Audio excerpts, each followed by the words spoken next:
अल्हम्दुलिल्लाहि रब्बिल आलमीन वस्सलातु वस्सलामु अला सय्यिदिल अंबिया'i वल मुरसलीन सय्यिदिना व नबिय्यिना व मौलाना मुहम्मदिन व अला आलिहि व अस्हाबिहि अजमईन। अम्मा बाद फ़क़द क़ाल रसूलुल्लाह सल्लल्लाहु अलैहि वसल्लम यहमिलु हादल इल्म मिन कुल्लि खलफिन अदूलुहु यनफून अन्हु तअवील जाहिलीन व तहरीफ गालीन व इंतिहाल मुब्तिलीन औ कमा क़ाल रसूलुल्लाह सल्लल्लाहु अलैहि वसल्लम। मुहतरम उलमाए किराम, जामिया के अरकान गिरामी कद्र, बच्चों के सरपरस्त और अज़ा, अज़ीज़ तलबा और जुमला सामिईन किराम, जामिया इस्लामिया का ये मामूल के मुताबिक सालाना प्रोग्राम है जिसमें जामिया इस्लामिया से फारिग होने वाले उलमा, हुफ़्फ़ाज़ और क़ुर्रा की दस्तारबंदी की गई। अल्लाह का फ़ज़्ल है कि हर साल आपके इस महबूब इदारे से तीनों जमाअतों की अच्छी खासी तादाद अपने इल्म की तकमील करके फारिग होती है। मुल्क के मुख्तलिफ इलाक़ों में जाना होता है, कहीं 10 साला दस्तारबंदी है, कहीं 6 साला दस्तारबंदी है, कहीं 5 साला दस्तारबंदी है। और ये जो वक्फ़ा होता है इसका बड़ा मकसद ये होता है कि इन चंद सालों में तलबा की इतनी तादाद जमा हो जाए कि उनको दस्तारबंदी के लिए पेश किया जा सके। लेकिन अल्लाह का ये फ़ज़्ल है, उसका करम है, तलबा का जामिया की तरफ रुजू, बच्चों के सरपरस्तों का जामिया से ताल्लुक़, यहाँ के अरकान और ज़िम्मेदारान और असातिज़ाए किराम की मेहनत, इन सब के नतीजे में जामिया इस्लामिया से हर साल इतनी तादाद फ़ज़ला, क़ुर्रा और उलमा की हो जाती है कि हमें अगले साल का इंतज़ार नहीं करना पड़ता और साल के साल हर फारिग होने वाले तालिम की दस्तारबंदी कर दी जाती है। दस्तारबंदी के बाद इनके तालीम का एक दौर ख़त्म होता है। ये उलमा कहलाते हैं, हुफ़्फ़ाज़ कहलाते हैं, क़ुर्रा कहलाते हैं।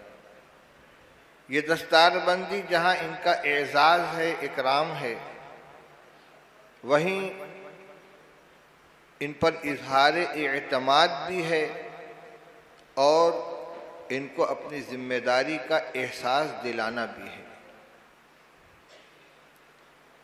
मक़ामात हरीरी में हाफिज़ अबुल क़ासिम हरीरी ने एक मक़ामा के अंदर साहिब मक़ामा के बारे में एक जुमला इस्तेमाल किया है कि जिस वक्त मेरा तावीज़ उतारा गया और मेरे सर पे पगड़ी बांधी गई, उस वक्त से मेरा ये हाल है। उसकी तशरीह करते हुए शारहीन और मुहश्शी लिखते हैं कि तावीज़ बचपन की अलामत है। वो उतार कर ये बतलाया गया कि तुम्हारा खेलने कूदने का वक्त ख़त्म हो गया, खलंडरापन अब तुम्हारा रुखसत हो गया। और सर पे दस्तार बांधने का मतलब ये हुआ कि अब तुमको सियादत दी जा रही है, सरदारी दी जा रही है, जिम्मेदारी तुम्हारे सपुर्द की जा रही है। लेकिन जिम्मेदारियां मुख्तलिफ किस्म की होती हैं। अखाड़े में जो उस्ताद होते हैं कुश्ती लड़ाने वाले, वो भी पगड़ी बांध कर आते हैं। उनकी जिम्मेदारी क्या है? अपने चेलों की, अपने शागिर्दों की निगरानी करना, उनके दाव पेच को देखना कि कोई गलत दाव न चले, और उनकी हिम्मत अफजाई करना कि अपने मुकाबिल को, अपने हरीफ को चित कर सके।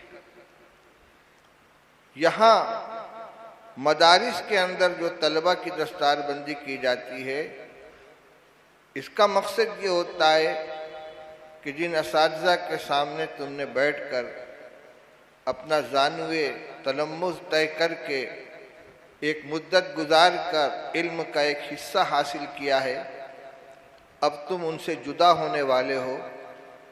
इन्होंने अपना काम कर दिया, अब यहाँ से तुम्हारा काम शुरू होने वाला है। अपनी जिम्मेदारी को संभालो, अपनी हैसियत को पहचानो, अपने काम को समझो। इसी मुनासबत से मैंने आपके सामने एक हदीस पाक पढ़ी है।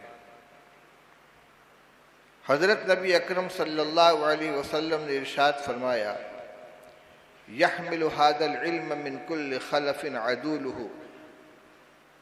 इस इल्म को हर बाद में आने वालों में जो आदिल होंगे, इंसाफवर होंगे, समझदार होंगे, वह इस इल्म को हासिल करेंगे। ये रसूलुल्लाह सल्लल्लाहु अलैहि वसल्लम की पेशीन गोई है जो क़यामत तक जारी रहेगी। फिर आपने इल्म हासिल करने वालों की 3 जिम्मेदारियां बतलाई हैं। ये मेरी और आपकी बात नहीं है, ये सरकार दो आलम सल्लल्लाहु अलैहि वसल्लम का इरशाद है। ये उनका फ़र्ज़ मनसबी बतलाया जा रहा है, उनका काम बतलाया जा रहा है, उन्हें क्या करना है। अपने असातिज़ा से इल्म हासिल करने के बाद उनकी जिम्मेदारी क्या होगी। फरमाया यनफून अन्हु तावील अल जाहिलीन व तहरीफ अल गालीन व इंतिहाल अल मुब्तिलीन। इस इल्म के ज़रिए से वो जाहिलों की तावीलात को दफ़ा करेंगे, गुलू करने वालों की तहरीफात को ख़त्म करेंगे और बातिल परस्तों की बिदआत और उनकी दीन में पैदा की हुई झूठी बातों का सफाया करेंगे। 3 जमातें हैं, गालीन, जाहिलीन, मुब्तिलीन। जाहिल वो हैं कि जिनके पास इल्म सही नहीं है, वो अपनी जहालत की बिना पर आयात, अहादीस और नसूस को गलत माना के ऊपर महमूल करेंगे, उसकी गलत तावील करेंगे, गलत मतलब बयान करेंगे। दूसरी जमात गुलू पसंदों की है। इस्लाम एक मुअतदिल मसलक है और मजहब है और मशरब है, जिसमें इफरात और तफरीत दोनों से मना किया गया है। इअ्तिदाल इख्तियार करने का हुक्म है। हर चीज़ को वही मकाम दिया जाए, वही हैसियत दी जाए जो शरीयत की नज़र में उसकी हैसियत है, न घटाया जाए न बढ़ाया जाए। एक मुस्तहब चीज़ है तो उसको मुस्तहब का दर्जा दिया जाए, फ़र्ज और वाजिब न करार दिया जाए, ये बढ़ाना हुआ। और उसको मुबाह और सिर्फ जायज़ का दर्जा न दिया जाए कि करना न करना दोनों बराबर है, बल्कि मुस्तहब को मुस्तहब के दर्जे में रखा जाए। गोलू ये है कि उसके दर्जे से उसको बढ़ा दिया जाए। तो फरमाया कि कुछ गुलू पसंद लोग होंगे कि जो अपनी गुलू पसंदी की वजह से किसी चीज़, किसी काम, किसी अमल को गुलू की बिना पर उसमें तहरीफ करेंगे। और तहरीफ ये होगी, तहरीफ के माने होते बदल देना, कि शरीयत ने जो मकाम दिया था, जो हैसियत दी थी, गुलू की बिना पर उसको वो तब्दील कर देंगे, उसमें तगय्युर पैदा कर देंगे आयात और अहादीस के मानी को गलत अंदाज से बयान करेंगे, गलत इस्तिदलालात करेंगे, गलत इस्तिंबात करेंगे।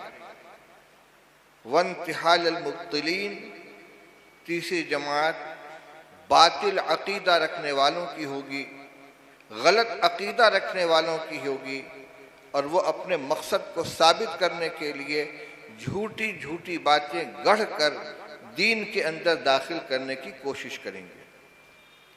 अल्लाह के रसूल सल्लल्लाहु अलैहि वसल्लम इरशाद फरमाते हैं कि इन इल्म हासिल करने वालों की ये मनसबी जिम्मेदारी है कि वो ये देखें कि किस जगह जाहिलों के जरिए तावील हो रही है, गुलू पसंदों के जरिए तहरीफ हो रही है, या बातिल नजरियात वालों के जरिए गलत चीज़ों को, बिदात को, खुराफात को, गलत नजरियात को इस्लाम में दाखिल करने की कोशिश की जा रही है।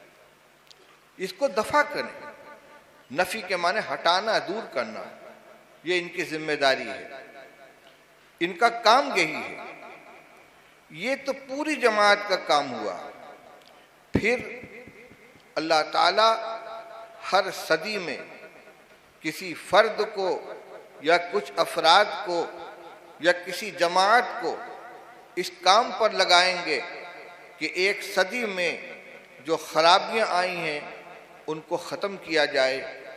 फरमाया कि अल्लाह ताला इस उम्मत के अंदर हर 100 साल पर एक शख्स को पैदा फरमाएंगे कि जो दीन के अंदर पैदा होने वाली खुराफात को ख़त्म करके उसकी तजदीद करेगा। इन्नल्लाह यबअसु लिहाज़िल उम्मती अला रअसी कुल्ली मिअति सनतिन मन युजद्दिदु लहा दीनहा। ये मुजद्दिदीन का सिलसिला होगा। वो मुजद्दिदीन भी उन्हीं उलमा के अंदर होंगे, उनकी हैसियत नुमाया होगी। चुनांचे उम्मत ने अपने मुजद्दिदीन को पहचाना। सबसे पहले मुजद्दिद इस उम्मत के अंदर हज़रत उमर इब्न अब्दुल अज़ीज़ रहमतुल्लाह अलैह हैं, जो खुलफ़ाए बनु उमय्या में के एक खलीफा हैं। हज़रत उमर इब्न ख़त्ताब रज़ी अल्लाह ताला अन्हु के साहिबजादे आसिम इब्न उमर इब्न ख़त्ताब के नवासे हैं, और इनसे पहले खिलाफत बनु उमय्या खिलाफत से मुलूकियत के अंदर तब्दील हो गई थी। बादशाहों के से करीने वजूद में आ गए थे। खिलाफत इस्लामिया की सादगी और उसके उसूल व ज़वाबित सब मुतग़य्यर हो गए थे। इन्होंने ज़मा में खिलाफत संभालने के बाद सारी गलत रस्मों का सफाया किया और खिलाफत अला मिनहाज नबूवत की दागबेल डाली। हालांकि इनकी मुद्दत बहुत मुख्तसर है। सन 99 हिजरी में ये खलीफा बने हैं और सन 101 हिजरी में इनका इंतकाल हुआ है। ये खलीफा वक्त थे, और जब इनका इंतकाल हुआ है तो इनके घर के अंदर बच्चों ने फाका किया है, क्योंकि अपने पीछे कुछ छोड़कर नहीं गए थे। इनका एक दौर वो है जब ये मरवान इब्न हकम की तरफ से मदीना तैयबा के गवर्नर थे, और फिर वो दौर आया कि जब ये खलीफा वक्त हुए। बिल इत्तेफाक उम्मत ने इनको इस उम्मत का पहला मुजद्दिद करार दिया है। उसके बाद मुख्तलिफ अदवार में इमाम शाफ़िई रहमतुल्लाह अलैह, इमाम गज़ाली रहमतुल्लाह अलैह आते रहे, और फिर 1000 साल मुकम्मल होने पर हज़रत शेख अहमद सरहंदी रहमतुल्लाह अलैह तजदीद के मनसब पर फायज हुए, जिनको दुनिया मुजद्दिद अलिफ सानी कहती है। बहुत से लोग इसको अलिफ सानी पढ़ देते हैं, ये सही नहीं है। अल्फ के माने हज़ार, अलिफ सानी माने दूसरा हज़ारा, यानी हिजरी एतबार से 1000 साल मुकम्मल होने के बाद जो नया हज़ारा शुरू हुआ, तो उस वक्त जो खुराफात आ गई थी उनकी तजदीद की। चुनांचे अहद जहांगीरी में मुग़लिया हुकूमत के ज़रिए दीन अकबरी का जो दौरा था, सैयद अहमद सरहंदी रहमतुल्लाह अलैह ने उसका सफाया किया है और दीन के असली खद्दो खाल को वाज़ेह किया। उलमा फरमाते हैं कि ये खिदमत अल्लाह ताला कभी अफराद से लेते हैं, कभी जमातों से लेते हैं।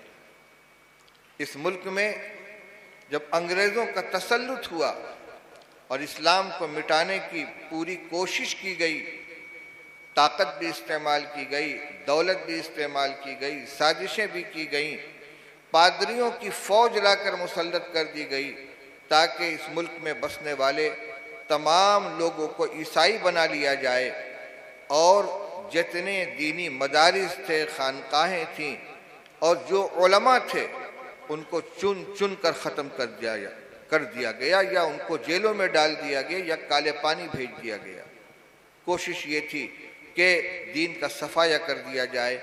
उस वक्त में अल्लाह ने अपने कुछ बरगुज़ीदा बंदों के दिलों में एक बात डाली कि अब दीन की हिफाजत के लिए मदारिस का सिलसिला होना चाहिए, आज़ाद मदारिस का सिलसिला होना चाहिए। पहले भी मदरसे थे लेकिन रियासतें उसकी सरपरस्ती करती थीं।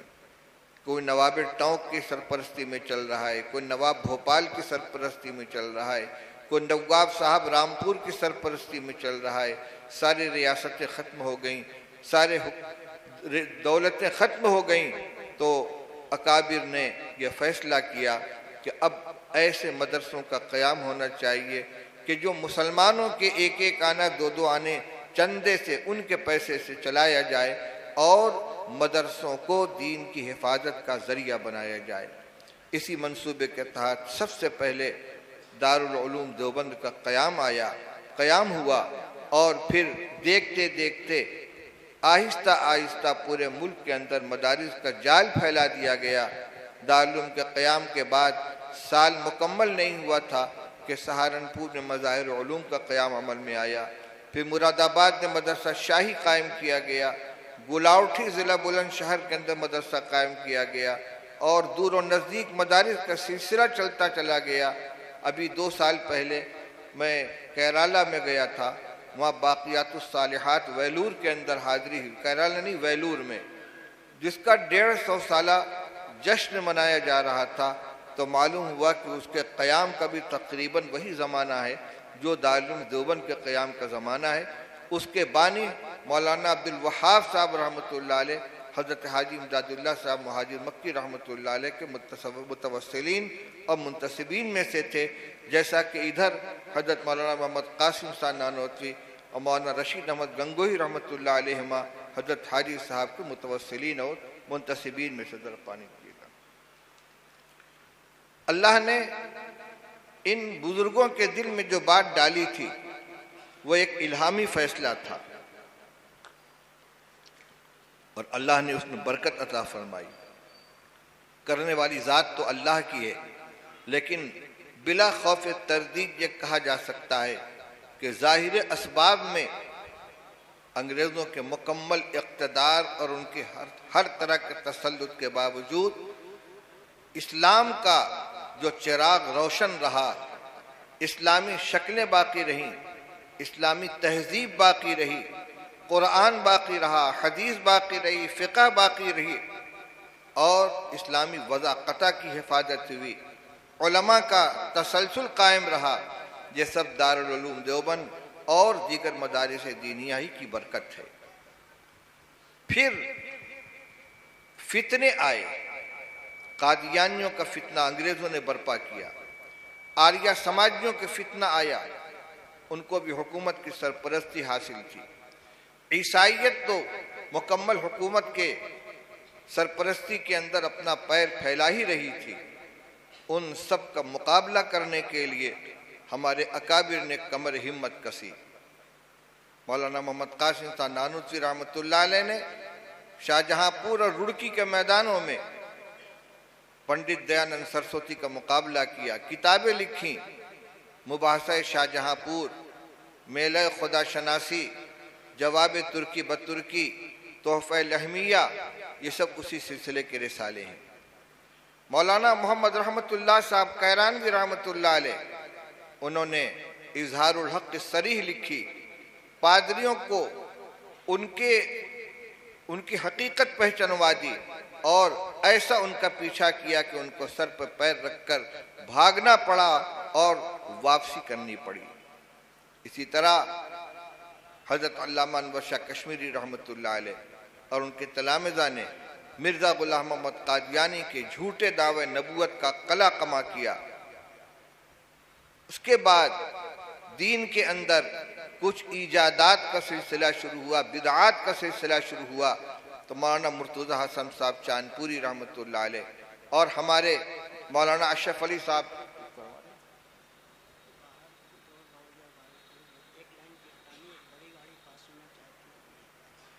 अच्छा बाहर जिन लोगों ने गाड़ी खड़ी कर रखी है दो रुइया, उसकी वजह से रास्ता बंद हो गया है।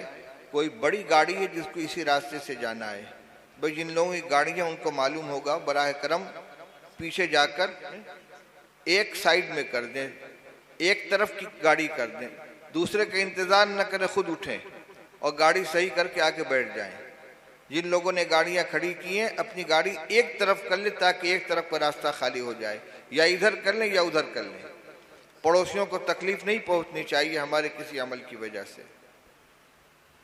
तो मेरे भाई मैं ये कह रहा था कि जो काम पहले अल्लाह ताला किसी फर्द से लिया करते थे, अल्लाह ताला ने वो काम एक जमाअत से लिया। इसीलिए हमारे अकाबिर हजरत अल्लामा इब्राहिम साहब बलियावी रहमतुल्लाह अलैह, हजरत मौलाना हुसैन अहमद साहब मदनी रहमतुल्लाह अलैह, ये हजरात फरमाते थे कि इस सदी का मुजद्दिद दारुल उलूम देवबंद है। बहैसियत जमाअत के उलमा की एक जमाअत है जिसने हर दौर में पैदा होने वाले फितने को सबसे पहले भांपा और सबसे पहले उसके ऊपर कदगन लगाया। इसी मुल्क के अंदर जमात इस्लामी के बानी अबुल आला मौदूदी साहब की फ़िक्रें सामने आईं और ऐसी उसके अंदर जाज़िबियत थी कि बड़े बड़े उलमाए किराम उस ज़माने के जो मुंतखब उलमा थे, जिनमें से चंद का मैं नाम लूँ आपके सामने, मौलाना अबुल हसन अली मियाँ नदवी, मौलाना मंजूर अहमद नौमानी, मौलाना सिबगतुल्लाह बख्तियारी, मौलाना अमीन अहसन इस्लाही, इस जैसे लोग के जो चोटी के लिखने वाले पढ़ने वाले नुमाया लोग थे, ये सब के सब उनकी गोद के अंदर पहुंच गए। लेकिन एक मर्द मुजाहिद मौलाना हुसैन अहमद मदनी रहमतुल्लाह अलैह का कान खड़ा हुआ। उन्होंने फरमाया कि हमारे अकाबिर के रास्ते से हटी हुई जमात है, और फौरन उन्होंने गिरफ्त की। मौदूदी साहब की जो दस्तूर असासी शाया हुआ, उसके दफ़ा 6 में एक जुमला था कि किसी की ज़हनी गुलामी में मुब्तला न हो, बल्कि हर शख्स के कौल व फ़ेल को अल्लाह के दिए हुए मयार के ऊपर परखे। बिला किसी इस्तिस्ना की पूरी उम्मत के अंदर हर फर्द के लिए ये ज़ाब्ता बना दिया गया कि किसी की ज़हनी गुलामी में मुब्तला न हो। मौलाना इसमें किसी का नाम नहीं लिया गया था, लेकिन मौलाना हुसैन अहमद मदनी रहमतुल्लाह अलैह ने फ़ौरन सवाल खड़ा किया कि सहाबा किराम के बारे में आपका क्या ख्याल है? क्या उनके अक़वाल पर, उनके अफ़आल पर भी उसी तरह तनक़ीद की जाएगी जिस तरह हमा शुमा के अमाल व अक़वाल को परखा जाता है, जांचा जाता है, उस पर तनक़ीद की जाती है? अब बिल्ली थैले से बाहर आ गई और मौदूदी साहब ने कहा जी हाँ, वो भी उम्मत के अफराद की तरह एक फ़र्द, उनके अमाल व अक़वाल को भी इसी तरह परखा जाएगा। चुनांचे फिर उन्होंने जो तीर व नश्तर चलाया है तो कोई न बचा। नावक ने तेरे सैद न छोड़ा ज़माने में, तड़पे है मुर्गे क़िबला नुमा आशियाने में। न हज़रत उस्मान रज़ी अल्लाह अन्हु महफूज रहे, न हज़रत मुआविया रज़ी अल्लाह अन्हु महफूज रहे, न हज़रत अम्र इब्न आस रज़ी अल्लाह अन्हु महफूज रहे, बल्कि अम्बिया तक पहुँच गए। हज़रत मूसा अलैहिस्सलाम के बारे में भी कुछ नारवा तबसरा कर दिया।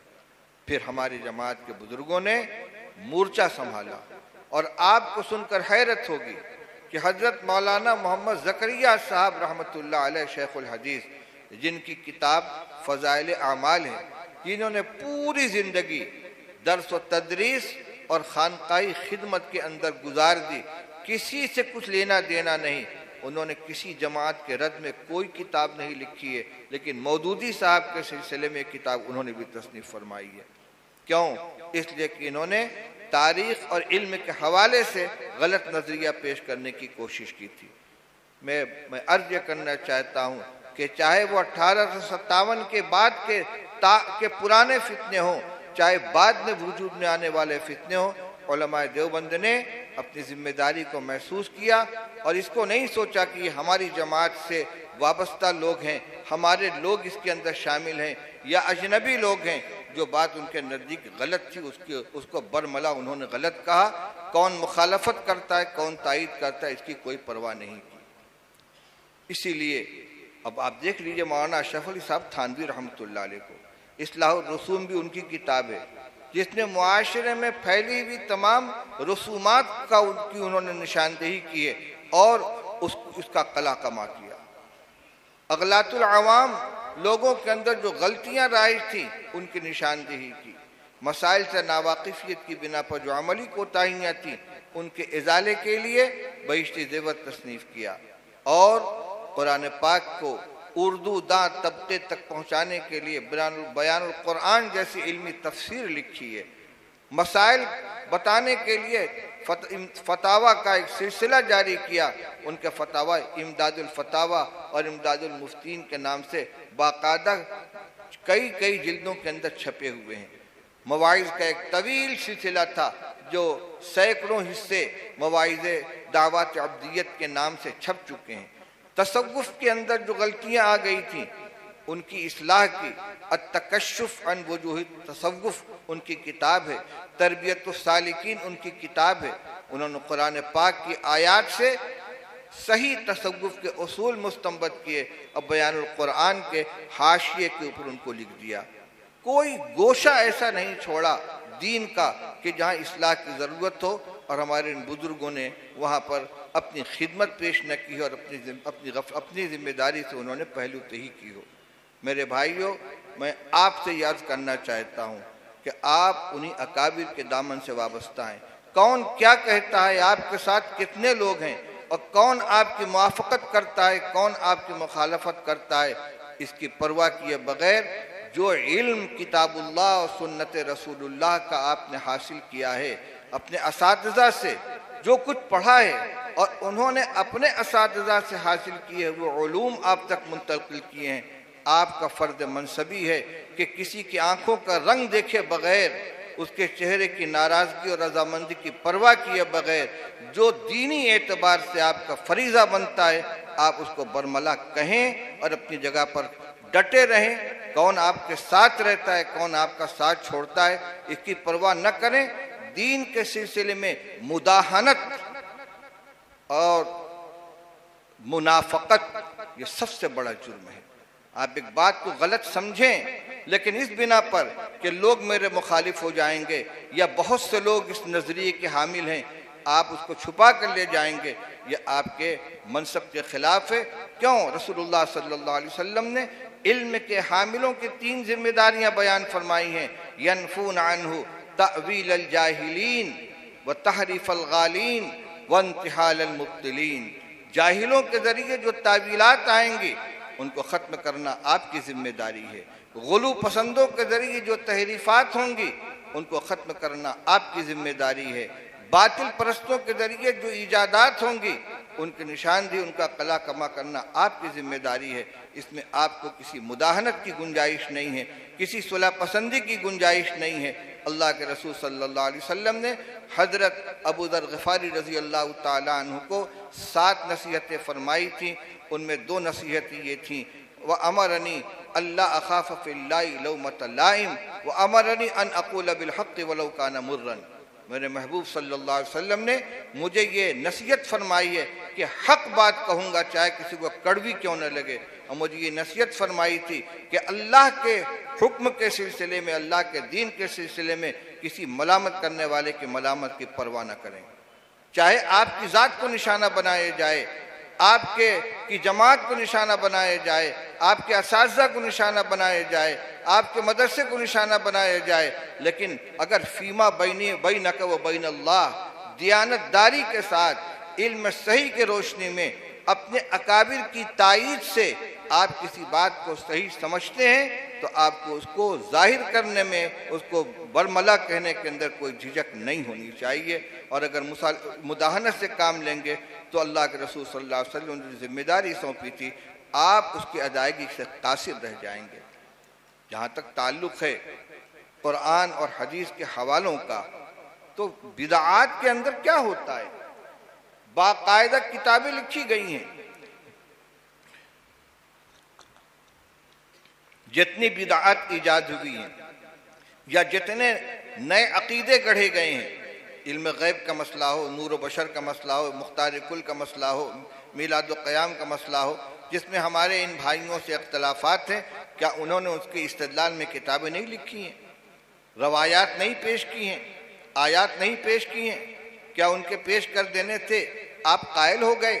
नहीं, आपको ये देखना होगा कि इसमें कहीं तावील तो नहीं की गई है गलत, इसमें कहीं तहरीफ तो नहीं की गई है, इसमें कहीं गलत इस्तेदलाल तो नहीं किया गया है। अगर किया गया है तो उसकी सफाई करना आपकी जिम्मेदारी है।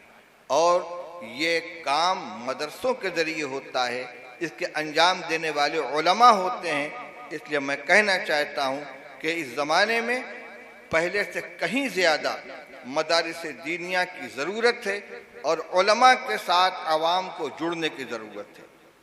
ये आज से बहुत पहले अपने बड़ों से सुना था, मौलाना असद साहब मदनी रहमतुल्लाह अलैह और दीगर बुजुर्गों से, कि यूरोप की तरफ से इस बात की साजिश हो रही है कि ऐसी सूरत बनाई जाए कि मुस्लिम अवाम का ताल्लुक दीनी मदारिस से और उलमा से मुनक़ता हो जाए, दीनी मदरसों से इनका ताल्लुक ख़त्म हो जाए, उलमाए किराम से इनका ताल्लुक ख़त्म हो जाए, इनके दरमियान में खलीद पैदा की जाए।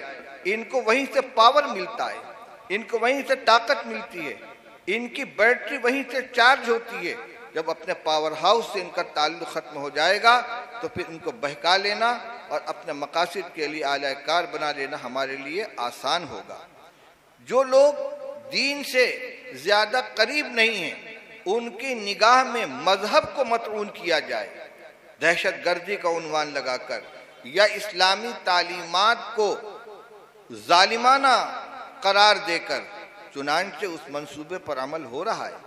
आप देखें, इस मुल्क के अंदर एक ज़माने में ज़ोरदार नारा लग रहा था कि मदारिस दहशत गर्दी के अड्डे हैं, मदारिस दहशत गर्दी के अड्डे, हर छोटा बड़ा यही बात कह रहा था।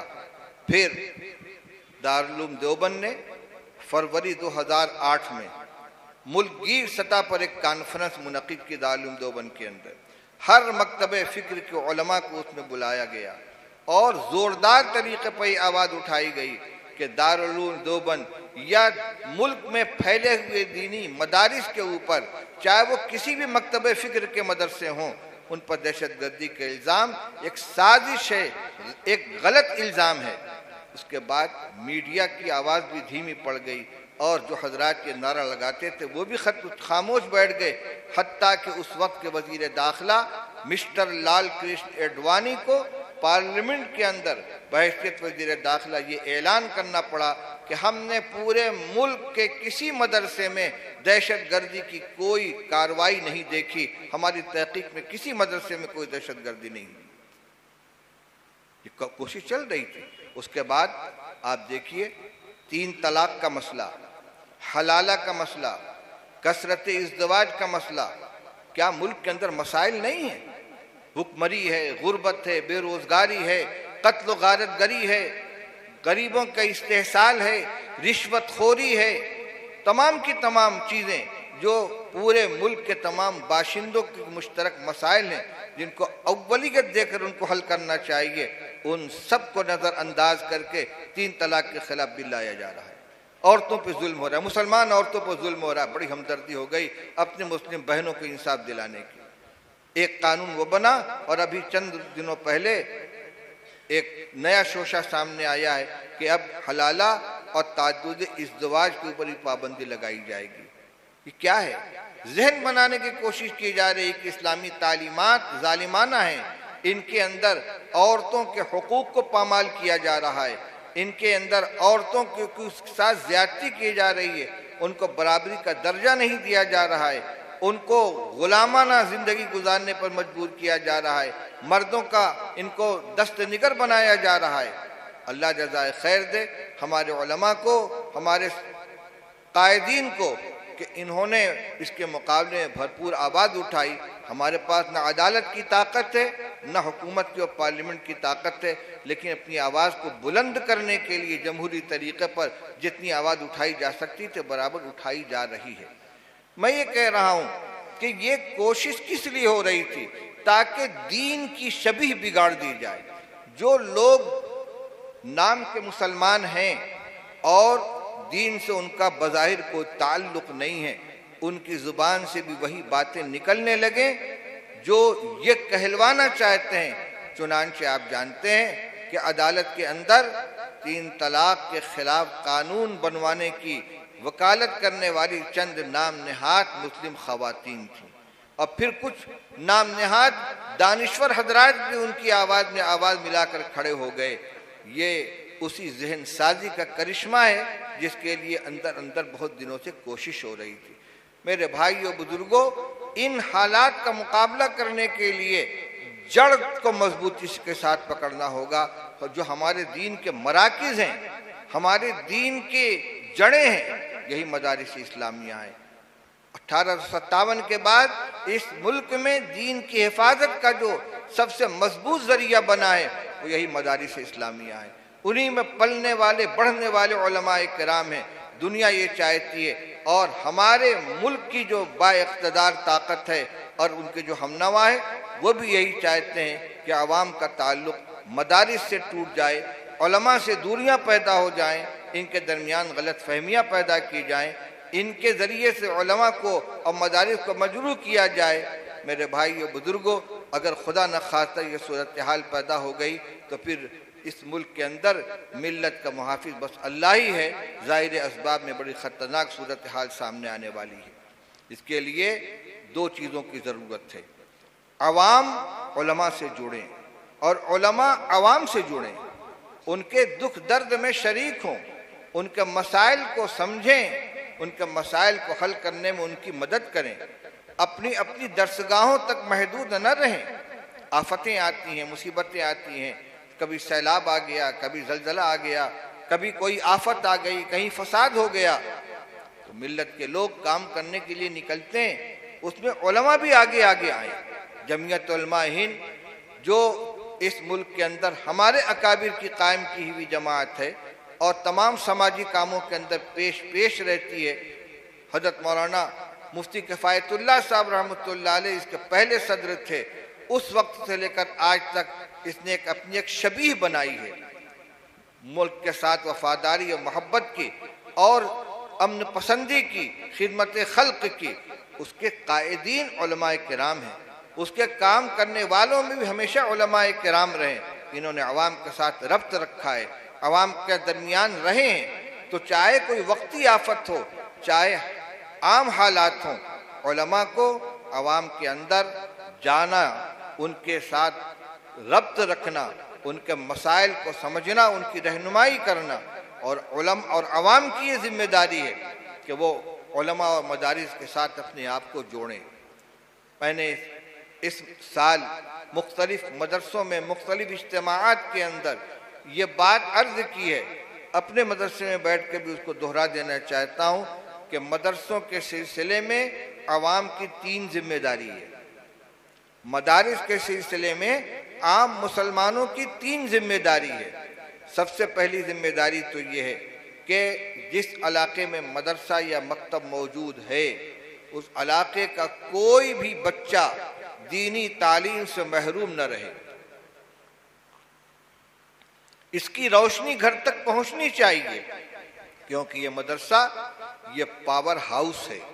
या छोटा मदरसा है तो उसको सब स्टेशन कह सकते हैं, छोटा पावर हाउस कह सकते हैं। पावर हाउस बगल में मौजूद हो और हमारे घर के अंदर रोशनी न हो, इसकी वजह एक ही हो सकती है कि हमारा कनेक्शन उससे जुड़ा हुआ नहीं है। तो हमारा कनेक्शन उससे जुड़ा हुआ हो, हमारे घर में वो रोशनी पहुंच रही हो, और उसका वो कनेक्शन पहले दर्जे में ये है कि अपने बच्चे को हम मदरसे में दाखिल करें। मकतब में दाखिल करें, बुनियादी दीनी तालीम से उसको रूशनास कराएं ताकि आगे उसके ईमान का कोई सौदा न कर सके, उसको कोई बहका न सके, उसको कोई गलत रास्ते के ऊपर न डाल सके। दूसरी जिम्मेदारी ये है कि अवाम अपने इलाके के मदारिस की जिम्मेदारी को संभालें। उलमा और अहले मदारिस उस काम को अंजाम दे रहे हैं जो हर बाप की इनफरादी जिम्मेदारी थी। जिस तरह हर बाप के जिम्मे अपनी औलाद को खाना खिलाना, कपड़ा पहनाना, बीमारी की हालत में दवा इलाज करना, रिहाइश के लिए उसके सर पे छत मुहैया करना, निकाह की उम्र को पहुंच जाए तो उसकी शादी का इंतज़ाम करना, उसके लिए एक ज़रिए माश मुहैया करना, ये हर बाप समझता है कि अपनी औलाद के सिलसिले में ये मेरी जिम्मेदारी है। और इस जिम्मेदारी की अदा करके अदायगी में उसके साथ कोई शरीक नहीं होता। हर बाप अपने बेटे के लिए कमाता, कोई दूसरा उसको कमा कर नहीं देता। लेकिन ये वो जिम्मेदारियां हैं जिसमें अहले ईमान और गैर अहले ईमान दोनों बराबर हैं। एक गैर मुस्लिम बाप भी अपने बच्चे को खिलाता है, पिलाता है, दवा इलाज करता है, शादी ब्याह करता है, मकान मुहैया करता है, जरिए माश मुहैया करता है। हम में और उसमें क्या फ़र्क है? हम में और उसमें फ़र्क ये है कि रसूलुल्लाह सल्लल्लाहु अलैहि वसल्लम ने इरशाद फरमाया, कुल्लुकुम राइन व कुल्लुकुम मसऊलुन अन रइयतिही, तुम में का हर एक जिम्मेदार है और हर एक से उसके मातहत के बारे में सवाल किया जाएगा। सबसे पहली जिम्मेदारी दीन की है। इसीलिए कहा गया कि जब किसी घर में बच्चा पैदा हो तो उसका इस्लामी नाम रखो, इस्तिताअत हो तो 7वें दिन अकीका करो, उसको इस दीनी तालीम दिलाओ, दीनी आदाब सिखलाओ, दीनी अखलाक सिखलाओ, दीनी तरबियत करो। 7 साल का हो जाए तो उसको नमाज पढ़वाओ, 10 साल का हो जाए तो उसका बिस्तर अलहदा कर दो और नमाज न पढ़ने पर उसकी तंबीह करो, बालिग हो जाए तो उसका निकाह कर दो। ये बाप की जिम्मेदारी है। इसमें निकाह तक पहुंचने से पहले जितने काम हैं इन सब का ताल्लुक दीन से। अच्छा इस्लामी नाम रखो, अदब सिखाओ, दीन सिखाओ। नमाज का ये हुक्म दिया जाएगा तो नमाज का तरीका भी सिखाना होगा, अपने साथ मस्जिद में ले जाकर अमली मश्क करानी होगी।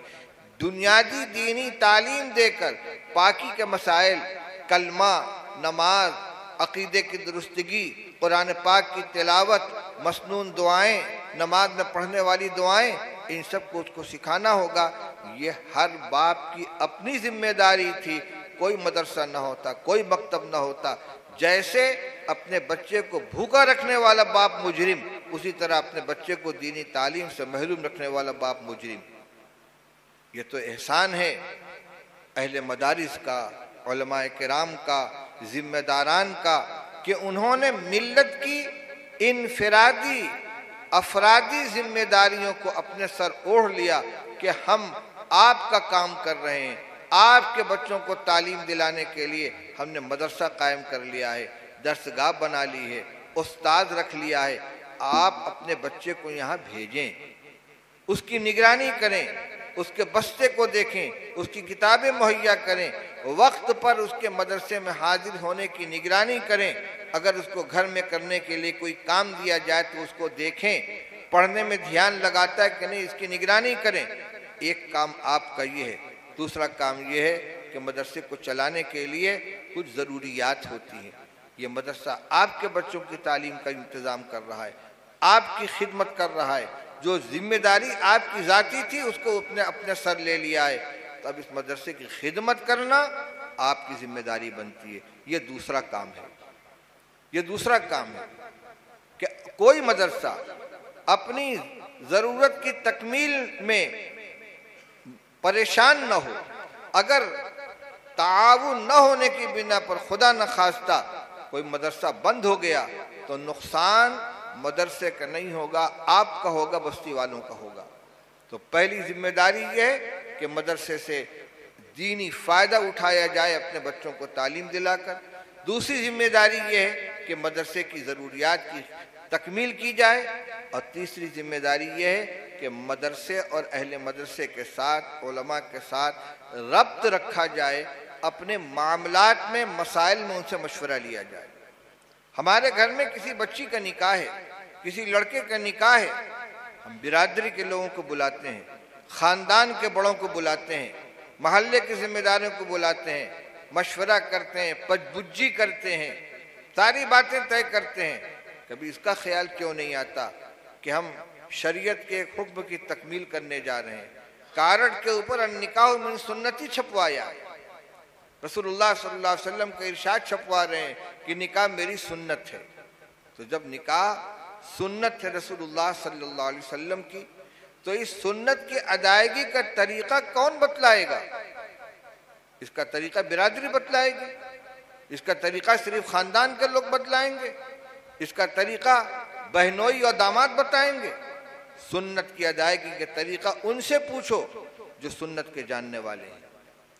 आपके घर में किसी का इंतकाल हो गया तो आप मदरसे वालों से रुजू करें, उलमा से रुजू करें, मुफ्तियान किराम से रुजू करें कि इस वक्त मेरे जिम्मे क्या क्या काम है, मुझे क्या क्या करना चाहिए, ताकि हमारा सारा काम शरीयत और सुन्नत के मुताबिक अंजाम पाए।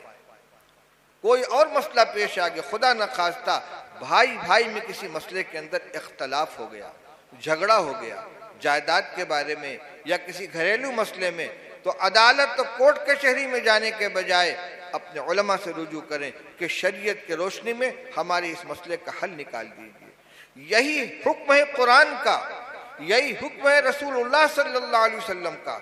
फला व रब्बिका ला युमिनूना हत्ता युहक्किमुका फीमा शजरा बैनहुम सुम्मा ला यजिदू फी अनफुसिहिम हरजम मिम्मा क़ज़ैता व युसल्लिमू तस्लीमा। फरमाया तेरे रब की कसम, ये लोग मुसलमान नहीं हो सकते जब तक कि अपने निज़ाई मामलात में आपको फैसल न बना लें, फिर जो फैसला आप फरमाएं उसके बारे में दिल में कोई तंगी महसूस न करें और पूरे तौर से उस पर अमल करें। अल्लाह के रसूल सल्लल्लाहु अलैहि वसल्लम की हयात ज़ाहिरी के ज़माने में आप बराह रास्त हकम और फैसल थे, फिर आपके तशरीफ ले जाने के बाद आयत तो कुरान क़यामत तक के लिए नाजिल हुई है, अमल तो क़यामत तक के लिए करना है। कौन करेगा? अल इन्नमल उलमा वरसतुल अंबिया। रसूलुल्लाह सल्लल्लाहु अलैहि वसल्लम दुनिया से तशरीफ ले गए, लेकिन पीछे वारिसीन की जमात छोड़ कर गए हैं। आप नहीं, आपके कायम मकाम मौजूद हैं, आपके शरीयत के हामिलीन मौजूद हैं, आपके शरीयत के जानकार मौजूद हैं, आपके शरीयत के माहिरीन मौजूद हैं। उनकी तरफ रुजू किया जाएगा कि हमारे इस इख्तलाफ को शरीयत की रोशनी में हल फरमा दीजिए। आज अदालतों को हमारे मामलात में दखल अंदाजी का मौका क्यों मिलता है? हम अपने झगड़े अदालत में ले जाते हैं। आप उलमा की तरफ रुजू कीजिए कि हमारे ये फैसला कर दीजिए, शरीयत जो कहे हम उसको मानने के लिए तैयार हैं, क्योंकि इस आयत में 3 बातें कही गई हैं। नंबर 1, हकम बनाएं आपको। नंबर 2, जो शरीयत की रोशनी में फैसला आए उसके बारे में दिल में तंगी महसूस न करें कि मेरे खिलाफ हो गया, मेरे खिलाफ चला गया। वह युसल्लिमु तस्लीमा, और अमलन उसको पूरे तौर से इख्तियार कर लें। तो मसला कोई हो, बज़ाहिर दीनी दुनियावी मसला हो, आप कोई तिजारत करना चाहते हैं, आपने एक मंसूबा बनाया है, एक खाका बनाया है, आपकी जिम्मेदारी बनती है कि आप उलमा से रुजू करें कि मैं इस तरह का बिजनेस करना चाहता हूँ, इसकी ये सूरत हाल है, इसके ये उसूल हैं, ये ज़वाबित हैं, शरीयत की रोशनी में ये जायज़ है कि नाजायज़ है। क्यों न पूछेंगे? फ़िक़्ह की किताबें उठाकर देखिए, 4 जिल्दें हिदाया की मोटी मोटी, उसमें 1/4 में पाकी, नमाज, रोज़ा, हज, ज़कात सब निमट गया। बाकी 3 जिल्दें सिर्फ निकाह, तलाक, हिबा, हजानत, वरासत, तिजारत और दीगर मामलात के सिलसिले में है। शरीयत सिर्फ नमाज, रोज़ा, हज, ज़कात को लेकर नहीं आई थी, पूरी ज़िंदगी के मसाइल का उसके अंदर हल मौजूद है। बहैसियत मुसलमान होने की हमारी ये जिम्मेदारी है कि जिस तरह इबादत की अदायगी में हम अपने आप को शरीयत का मुकल्लफ और पाबंद समझते हैं, इसी तरीके से तमाम मामलात हमारे शरीयत की रोशनी के अंदर हल होने चाहिए। और इसके लिए ज़रूरी है कि हम अपने मामलात को उलमा के पास ले जाएं, मुफ्तियान किराम के पास ले जाएं, समझें क्या ये हमारा तरीक़ा सही है कि नहीं। हमें गाड़ी फाइनेंस करानी है, गाड़ी निकलवानी है, कंपनी से पूछ लिया, एजेंट से पूछ लिया, बैंक से पूछ लिया, किसी आलिम से पूछने की जरूरत नहीं महसूस की कि ये प्लान है, इस तरीके से अगर हम गाड़ी का फाइनेंस कराएंगे तो ये सही होगा कि नहीं होगा। किसी आदमी को पैसा दे दिया, भाई हमारा 1 लाख रुपया आप अपने कारोबार में लगा लीजिए, आप 1000 रुपया माहाना हमको मुनाफा देते रहिएगा। उसका नाम मुनाफा रख लिया तो क्या वो सूद नहीं बचा? ये कौन बताएगा? उलमा बताएंगे। और कब बताएंगे? जब आप उनसे पूछेंगे। जी हाँ, हमारी जिम्मेदारी ये है कि हम हराम चीज न खाएं, सुअर न खाएं, शराब न पिएं। इसी तरह हमारी ये भी जिम्मेदारी है कि हमारे आमदनी के अंदर सूद की रकम ना आए, जुआ की रकम ना आए, रिश्वत की रकम ना आए। हम समझ रहे हैं कि हमारा मुनाफा है और हकीकत ये कि वो सूद है। इस फर्क को हम नहीं समझ पाएंगे, इसके लिए हमें उलमा की तरफ रुजू करना पड़ेगा। इसलिए मैं कहता हूँ कि मदरसों के साथ हमारा 3 तरह का रब्त रहना चाहिए। अपने बच्चों को दीनी तालीम दिलाएं ताकि वो रोशनी हमारे घर में आए, और मदारिस की सरपरस्ती करें, खिदमत करें, अपनी सादत समझ कर खिदमत करें। जो कुछ पैसा आप खर्च करेंगे ये दीन की नुसरत होगी। ये दीन की नुसरत से आप जो मदरसे पे खर्च कर रहे हैं, दीन की तालीम के ऊपर खर्च कर रहे हैं। दीन किसी आदमी का नाम नहीं कि जाके उसका पैर दबाएंगे तो उसकी नुसरत होगी, उसकी खिदमत होगी। दीन को परवान चढ़ाने के लिए, उसको फैलाने के लिए, उसकी तालीम के लिए जो कोशिशें हो रही हैं, उन कोशिशों के अंदर दामे दिरमे कदमे सुखने जो ताउन होगा, यही दीन की खिदमत है, यही दीन की नुसरत है। आप अपनी आमदनी का एक हिस्सा उसके लिए खास करें और इस खिदमत को अपनी सआदत समझें, क्योंकि अल्लाह के दीन का काम है।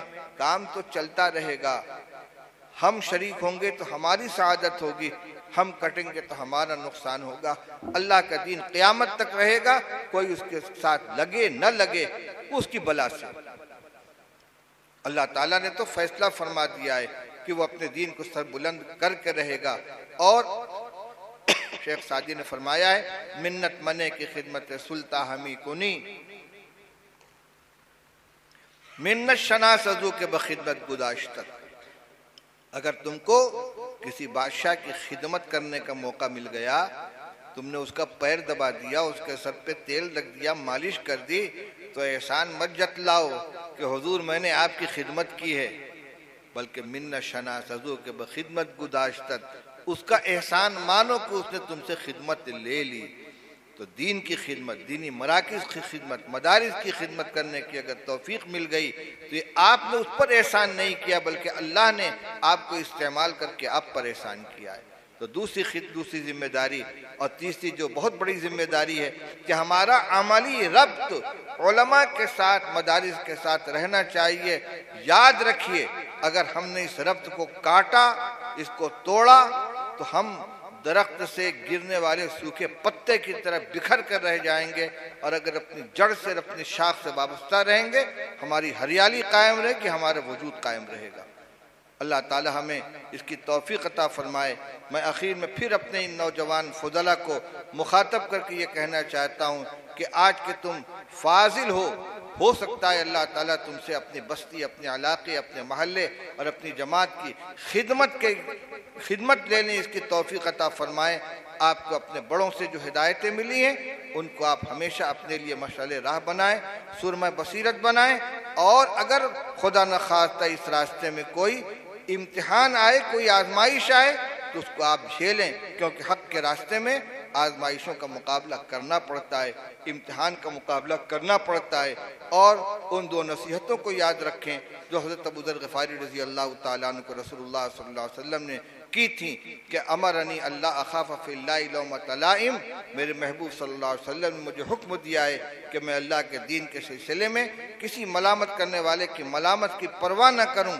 और ये भी फरमाया कि अमरनी अन नक़ूल बिल हक़्क़ वलौ कान मुर्रन, मैं हक़ और सच बात कहूँगा चाहे किसी को कड़वी क्यों न लगती हो। अल्लाह ताला हमें हक़ बात कहने की, हक़ पर अमल करने की और अपने दीन की खिदमत की तौफीक अता फरमाए। व आखिरु दावाना अल्हम्दुलिल्लाहि रब्बिल आलमीन।